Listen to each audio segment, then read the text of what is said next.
दोस्तों, एक traffic signal पर दो ट्रैफिक पुलिस बड़े ही मुस्तैदी से ड्यूटी दे रहे थे और ट्रैफिक को कंट्रोल कर रहे थे। तभी एक साइड बत्ती लाल होती है। एक थार गाड़ी बड़ी स्पीड में लाल बत्ती को तोड़ के क्रॉस ही करना चाहती थी कि एक ट्रैफिक पुलिस कूद कर सामने आता है, विसिल मारता है, उसे रुकने का इशारा करता है।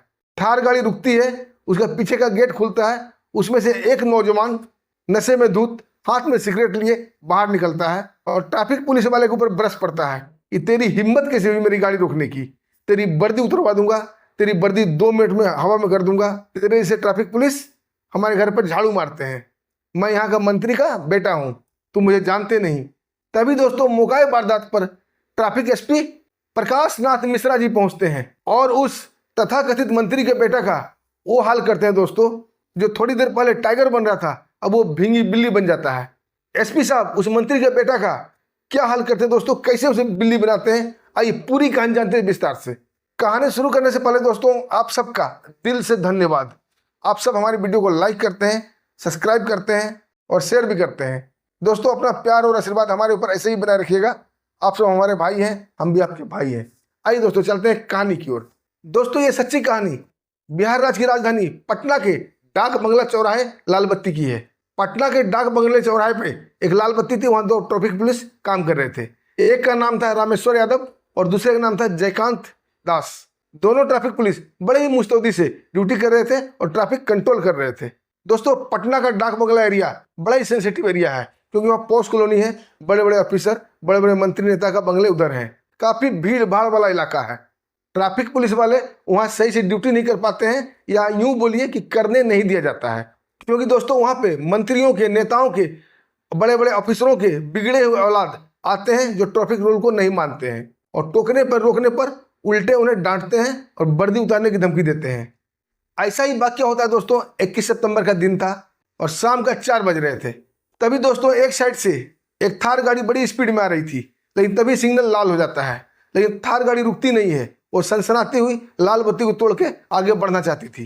तभी ट्रैफिक पुलिस रामेश्वर यादव जम करके गाड़ी के सामने आता है, विसिल मारता है, उसे रुकने का इशारा करता है।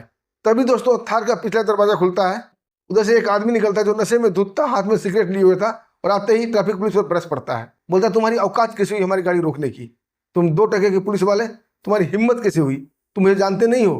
ट्रैफिक पुलिस रामेश्वर यादव बोलता है कि आपकी चालान कटेगी, आपने ट्रैफिक रूल तोड़ा है, आपको चालान भरना पड़ेगा।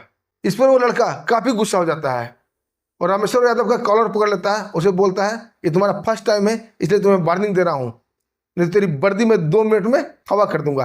तुम्हारे से पुलिस हमारे घर पे झाड़ू मारते हैं, तुम मुझे जानता नहीं, मैं यहाँ का मंत्री का बेटा हूँ। तभी दोस्तों थार गाड़ी का ड्राइवर भी उतर के आ जाता है और वो भी उलझ पड़ता है रामेश्वर यादव से। वो भी उसे बोलता है तुम 2 टके के पुलिस वाले हमारी गाड़ी रोकने की हिम्मत कैसे की, तुम साहब को पहचानते नहीं, ये मंत्री का बेटा है। अब दोस्तों रामेश्वर यादव काफ़ी बेइज्जत हो चुका था, सभी लोग देख रहे थे उसे, बेचारा चुपचाप खड़ा हो जाता है और कुछ भी नहीं बोलता है। तभी वो ड्राइवर बोलता है अब काट ले चालान। कैसे काटेगा, काटो चालान, अब क्या तेरी नानी मर गई, अब चालान क्यों नहीं काट रहा है। बेचारा रामेश्वर यादव कुछ नहीं बोलता है और चुपचाप खड़ा रहता है। तभी वो आदमी जाते जाते बोलता है कि पहली बार था तुझे माफ़ कर दिया, अभी आइंदा से हमारी गाड़ी के सामने कभी पड़ ना जाइयो, नहीं तो गाड़ी चढ़ा दूंगा। यह कहकर दोस्तों और निकल जाता है। रामेश्वर यादव काफ़ी बेइज्जत हो चुका था, वो ठगा सा खड़ा रहता है।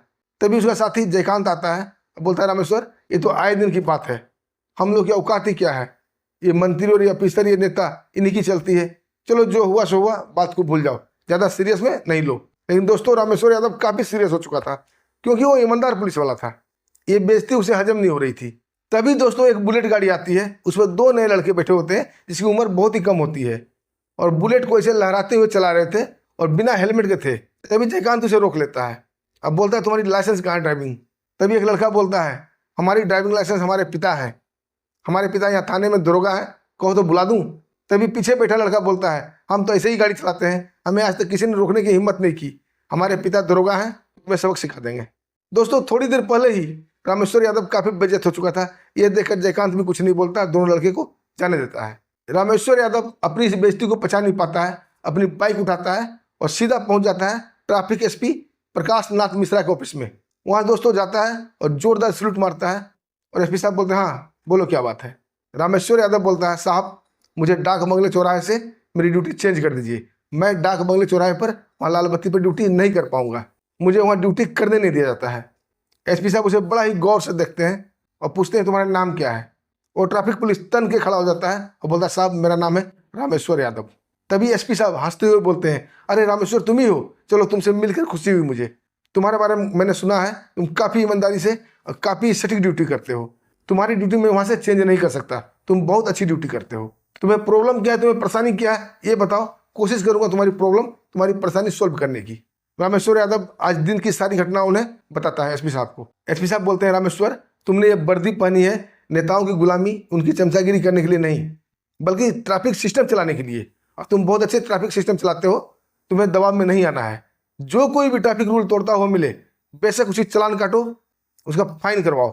रामेश्वर यादव बोला साहब मैं तो वही कर रहा था, लेकिन वो मंत्री का बेटा हमें वर्दी उतारने की धमकी देकर गया है और सभी आदमी सामने मेरा कॉलर भी पकड़ा और गाली गलौज भी मेरे साथ किया है। ट्रैफिक एसपी प्रकाश नाथ मिश्रा जी बोलते हैं ठीक है तुम मेरा मोबाइल नंबर ले लो, दोबारा से वो गाड़ी दिख जाए बस मुझे एक मिस कॉल कर देना और उस गाड़ी को वहीं पर रोक के रखना। इस मंत्री के बेटे को अगर संतरी ना बना दिया तो मेरा भी नाम एसपी प्रकाश नाथ मिश्रा नहीं। जाओ तुम निश्चिंत होकर ड्यूटी करो और किसी तरह की सहायता की महसूस होगा तो मुझे फ़ोन कर देना, बेशक तुम काफ़ी ईमानदार आदमी हो।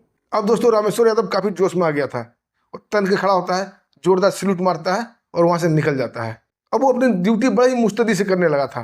कोई भी ट्रैफिक रूल नहीं मानता तो उसे फाइन करता था, चालान काटता था। दोस्तों कई दिन बीत जाते हैं। अब आता है 29 सितंबर का दिन।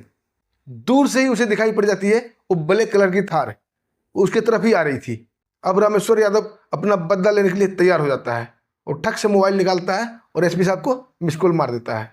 अब वो थार गाड़ी नज़दीक आ चुकी थी, उसके अंदर जो बैठा हुआ था उसे तो आदत थी ट्रैफिक रूल नहीं मानने की, वो दंदनाता वो गाड़ी को बाहर निकालना चाहता है। तब तक रामेश्वर यादव सामने आ जाता है, विसिल मारता है, उसे रुकने का इशारा करता है। ड्राइवर गाड़ी रोकता है और जो अंदर बैठा हुआ लड़का था वो बाहर नहीं निकलता है। ड्राइवर उतर के आता है और तमक कर बोलता है उस दिन तुम्हें सबक नहीं मिली थी, आज दोबारा फिर बेइज्जत होने आ गए। दोस्तों उसका इतना कहना था कि रामेश्वर यादव पूरे ही जोर से एक जोरदार थप्पड़ उस ड्राइवर के मुंह पे मारता है और बोलता है चल हट, मैं तुमसे बात नहीं करता, बोला अपने बाप को। अपने ड्राइवर को पिटता देख वो लड़का बाहर निकलता है, शायद आज भी वो नशे में था। वो आते ही रामेश्वर कॉलर पकड़ के उसे थप्पड़ मारना ही चाहता था, तब तक जयकांत उसका हाथ पकड़ लेता है और रामेश्वर 2 थप्पड़ धड़ाधड़ उसे गाल में मारता है। दोस्तों थप्पड़ इतना जोरदार था कि उसे चक्कर सा आ गए थे, उसे आधा नशा फट गया था। तब तक दोस्तों ये सब हो ही रहा था कि एसपी साहब भी घटनास्थल पर आ जाते हैं। अब मार खाने के बाद वो लड़का बिफर जाता है, बोला तुम्हारी वर्दी मैं पक्का ही उतरवा दूंगा, तुम मुझे जानते नहीं, मैं मंत्री का बेटा हूँ, अभी तुम्हें सबक सिखाता हूँ, तुम्हें ये करता हूँ, 12 17 गालियाँ देने लगा। दोस्तों अब नंबर आता है दोस्तों एसपी साहब का। एसपी साहब आगे बढ़ते हैं और उसे 2 बॉक्सिंग मारते हैं जोर से, बोलते हैं दारू पी के बकवास कर रहा है। उसका कॉलर पकड़ के उसे साइड करते हैं, उस ड्राइवर को बोलते हैं गाड़ी को साइड करो। अब दोस्तों ड्राइवर भी डर गया था, वो गाड़ी को साइड कर देता है। तब तक वो लड़का मोबाइल निकाल चुका था, बोला अभी तुम लोगों को मैं मजा चखाता हूँ, अपने पापा को फ़ोन करता हूँ। एसपी साहब बोले ठीक है, लगा तू अपने बाप को फ़ोन, कौन सा मंत्री है तेरा बाप, देखता हूँ। अगर तेरा बाप मंत्री है तो क्या उसके लिए ट्रैफिक रूल नहीं बना है? ये ट्रैफिक का सिपाही दिन भर धूप में खड़ा होकर तुम लोग को लिए ट्रैफिक कंट्रोल करता है ताकि किसी पब्लिक को असुविधा ना हो, और तुम लोग ट्रैफिक रूल तोड़ते हो और ऊपर से बकवास करते हो। दोस्तों ये कहते हुए उन्होंने एक थप्पड़ और मारा उसको। अब वो लड़का फ़ोन लगाने लगा। वो लड़का कई बार फ़ोन लगाने की कोशिश करता है, फिर बोलता है पापा फ़ोन नहीं उठा रहे हैं, तुम लोग मैं बाद में देख लूँगा। एसपी साहब बोलते हैं अभी तक तूने मुझे देखा नहीं किया, ठीक से देख लो, और देखने के लिए तुम अब यहाँ पर नहीं रहोगे, अब तुम्हें जेल जाना पड़ेगा। और वो निकटतम पुलिस स्टेशन को फ़ोन करते हैं, उसे आदेश देते हैं कि क्रेन लेके आना।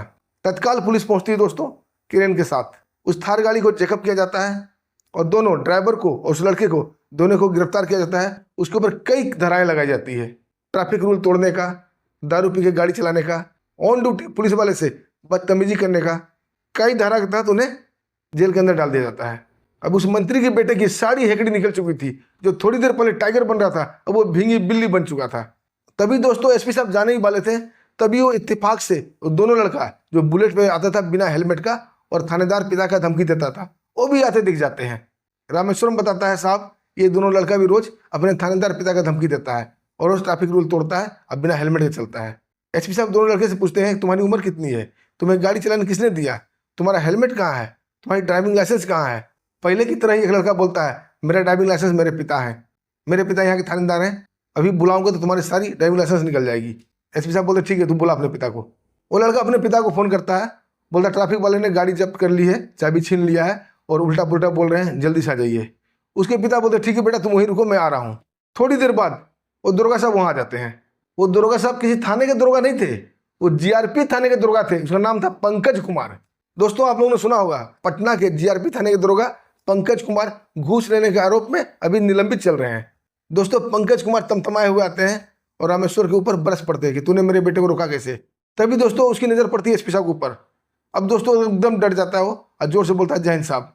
एसपी साहब भी उसे पहचान जाते हैं, बोलते हैं तुम जीआरपी थाने के दरोगा हो ना पंकज कुमार, तुम्हारी तस्वीर हमने अखबार में देखा था, तुम अभी सस्पेंड चल रहे हो ना। अब वो घुसखोर दरोगा सिर नीचे करके कहता है जी साहब। तब एसपी साहब हंसते हुए बोलते हैं जैसा बाप ऐसा बेटा, तुम अपने सारे गुण इस बच्चे में डाल रहे हो। तुम खुद घूस लेते हुए रंगे हाथ पकड़े गए हो, तुम सस्पेंड चल रहे हो, लेकिन अपने बेटे को अच्छी सीख नहीं दे सकते और बच्चे को बुरी सीख दे रहे हो। ऊपर से इसकी हिमायत करने के तुम यहाँ आ गए हो, तुम्हें शर्म नहीं आती। फिर एसपी साहब गुस्सा में बोलते हैं तुम्हें तो कतई नहीं छोड़ सकता मैं।